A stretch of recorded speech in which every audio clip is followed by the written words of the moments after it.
달에서 산소를 만들 수 있다면 어떨까요? 상상해보세요. 우주 비행사들이 지구에서 가져간 산소통에 의존하지 않고 달 표면의 흙을 이용해 직접 산소를 만들어낸다면요.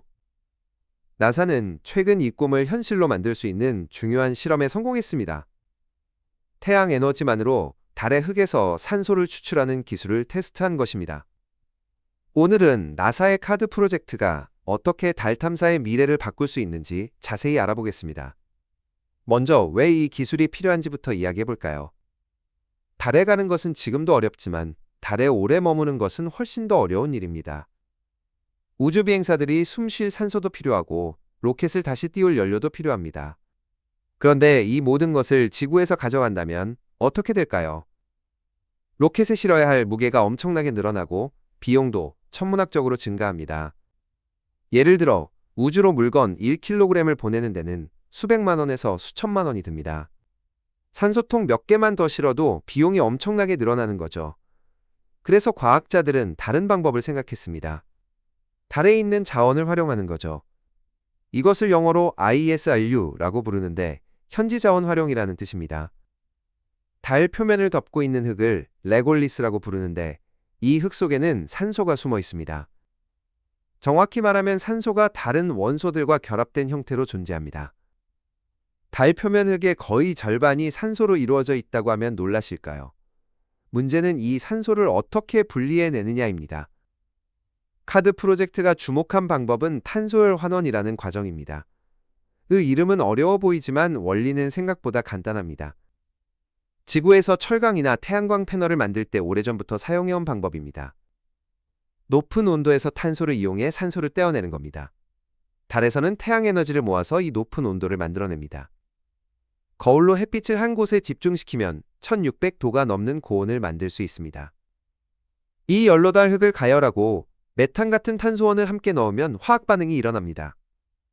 그러면 산소가 일산화탄소 형태로 빠져나오는데 이것을 포집해서 다시 처리하면 순수한 산소를 얻을 수 있습니다. 지난 2월 12일 나사는 이 과정을 통합 시스템으로 성공적으로 테스트했습니다. 그럼 이번 실험은 구체적으로 어떻게 진행됐을까요? 나사는 카드라는 이름의 프로젝트를 통해 여러 기관과 기업이 협력했습니다. 시에라 스페이스라는 회사가 산소를 만들어내는 반응기를 개발했습니다. 반응기는 화학 반응이 일어나는 장치라고 보시면 됩니다. 나사 글렌 연구센터는 태양광을 모으는 집광 장치를 설계했습니다. 여러 개의 정밀 거울을 사용해 햇빛을 한 점으로 집중시키는 장치죠. 컴포지트 미러 애플리케이션즈라는 회사가 이 정밀 거울들을 제작했습니다. 나사 케네디 우주센터는 전자제어 시스템과 소프트웨어, 그리고 생성된 가스를 분석하는 시스템을 담당했습니다. 나사 존슨 우주센터는 프로젝트 전체를 관리하고 시스템 엔지니어링과 테스트를 이끌었습니다. 이렇게 여러 기관의 전문성이 모여 하나의 통합 시스템을 만들어낸 겁니다. 실험에서는 진짜 달 흙 대신 모이달 토양을 사용했습니다. 달 흙의 성분을 분석해서 지구에서 비슷하게 만든 물질이죠. 이 모이 토양을 진공 환경에 놓고 집중된 태양광으로 가열했습니다. 달 표면은 공기가 없는 진공 상태이기 때문에 실제 환경과 비슷하게 만든 거죠. 실험 결과 일산화탄소가 생성되는 것을 확인했습니다. 일산화탄소가 생성됐다는 것은 산소가 달 흙에서 성공적으로 분리됐다는 의미입니다. 이것은 한 번의 실험이 아니라 여러 단계를 거쳐 발전해온 결과입니다. 2023년 나사 과학자들은 처음으로 진공 환경에서 모이달 토양으로부터 산소를 추출하는 데 성공했습니다. 당시에는 고출력 레이저를 사용해 태양열을 모방했습니다. 이 테스트로 기술 준비 수준이 6단계까지 올라갔는데 이는 완전히 작동하는 시제품이 완성됐다는 뜻입니다. 우주에서 테스트할 준비가 됐다는 거죠. 나사 엔지니어 아나스타샤 포드는 당시 이렇게 말했습니다.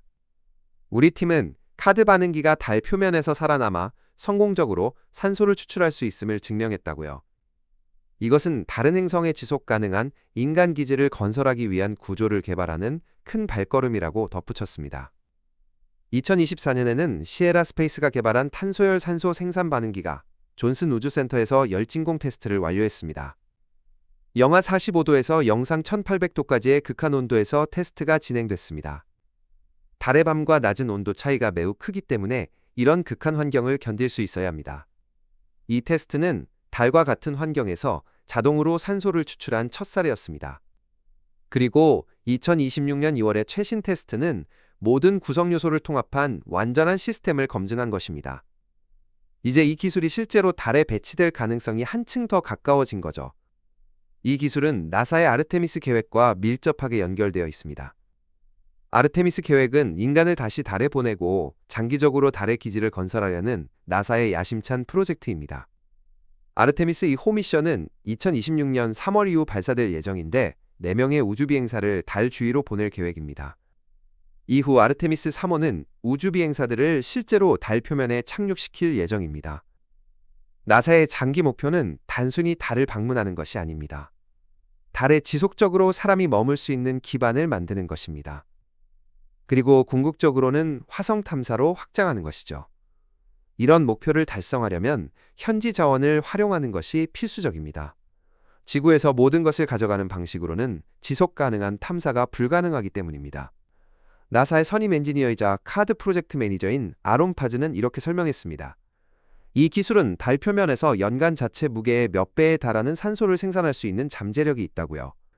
이것이 지속적인 인간의 존재와 달 경제를 가능하게 할 것이라고 말했습니다. 생각해보세요. 한 번 달에 설치한 장치가 매년 자기 무게의 몇 배나 되는 산소를 만들어낸다면 말이죠. 그 산소는 우주비행사들이 숨쉬는 데 쓰일 수도 있고 로켓 연료로도 쓰일 수 있습니다. 산소는 수소와 결합하면 강력한 로켓 추진제가 됩니다. 달에서 직접 연료를 만들 수 있다면 달을 우주 탐사의 중간 기착지로 활용할 수 있습니다. 지구에서 화성까지 직접 가는 대신 달에 들러서 연료를 보급하고 가는 거죠. 이렇게 되면 화성 탐사의 비용과 난이도가 크게 낮아집니다. 실제로 같은 기술을 화성에도 적용할 수 있습니다. 화성 대기는 대부분 이산화탄소로 이루어져 있는데 이것을 산소와 메탄으로 변환할 수 있습니다. 나사는 이미 화성 탐사선 퍼서비어런스에 MOXIE라는 장치를 실어서 화성 대기로부터 산소를 만드는 실험을 성공시킨 바 있습니다. 카드 기술은 이런 흐름의 연장선상에 있습니다. 달의 남극 지역은 아르테미스 계획의 주요 착륙 후보지입니다. 이 지역에는 영구 그늘 지역이 있어서 물 얼음이 존재할 가능성이 높습니다. 물이 있다면 이것을 전기 분해해서 산소와 수소를 얻을 수도 있습니다. 하지만 물 얼음의 정확한 위치와 양은 아직 확인되지 않았습니다. 반면 달 흙은 어디에나 있습니다. 그래서 카드 같은 기술이 더욱 확실한 대안이 될 수 있습니다. 이번 실험의 성공은 여러 면에서 의미가 큽니다. 기술적으로는 통합 시스템이 작동한다는 것을 증명했습니다. 개별 부품들이 각각 작동하는 것과 전체 시스템이 함께 작동하는 것은 다른 문제입니다. 이번 테스트는 태양광 집광부터 반응기 제어가스 분석까지 모든 과정이 연결되어 작동함을 보여줬습니다. 경제적으로는 우주 탐사 비용을 획기적으로 줄일 가능성을 열었습니다. 지구에서 가져가야 할 물자가 줄어들면 더 많은 과학 장비나 다른 중요한 화물을 실을 수 있습니다. 또는 같은 비용으로 더 오래 머물 수 있게 됩니다. 전략적으로는 인류의 우주 진출 범위를 넓히는 발판이 됩니다. 달에서 자급자족할 수 있다면 화성이나 그 너머로 가는 것도 현실성이 높아집니다. 과학적으로는 극한 환경에서의 화학 공정을 이해하는 데 기여합니다. 진공과 극한 온도에서 작동하는 화학 반응기는 지구에서는 보기 힘든 기술입니다. 물론 아직 갈 길이 남아 있습니다. 실제 달 환경은 실험실보다 훨씬 가혹합니다. 달 먼지는 매우 미세하고 정전기로 인해 장비에 달라붙기 쉽습니다. 이 먼지가 거울이나 민감한 부품을 손상시킬 수 있습니다. 달의 낮과 밤은 각각 약 2주씩 지속되는데 긴 밤 동안 장비를 어떻게 보호할지도 과제입니다. 또한 반응기를 달까지 안전하게 운반하고 설치하는 것도 별개의 도전입니다. 그럼에도 이번 성공은 이런 도전들을 해결할 가치가 있다는 것을 보여줍니다. 나사는 지속적으로 기술을 개선하고 있고 다음 단계는 실제 달 환경에서의 테스트가 될 것입니다. 아마도 아르테미스 미션의 후속 단계에서 소규모 시험 장치가 달에 보내질 가능성이 높습니다.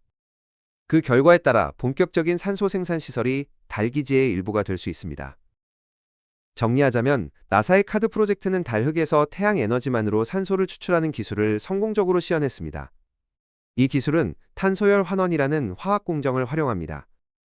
여러 나사 센터와 민간 기업의 협력으로 통합 시스템이 완성됐고 진공 환경에서 작동을 확인했습니다. 이는 2023년부터 단계적으로 발전해온 결과입니다. 이 기술은 아르테미스 계획의 핵심 요소가 될 수 있습니다. 달에서 산소와 연료를 생산할 수 있다면 장기 체류가 가능해지고 비용도 크게 줄어듭니다. 같은 원리는 화성 탐사에도 적용될 수 있어 인류의 우주 진출 범위를 확장하는 열쇠가 됩니다. 우리는 지금 우주 탐사의 새로운 시대로 접어들고 있습니다. 과거에는 모든 것을 지구에서 가져가야 했지만 이제는 목적지에서 필요한 자원을 만들어내는 시대로 전환하고 있습니다.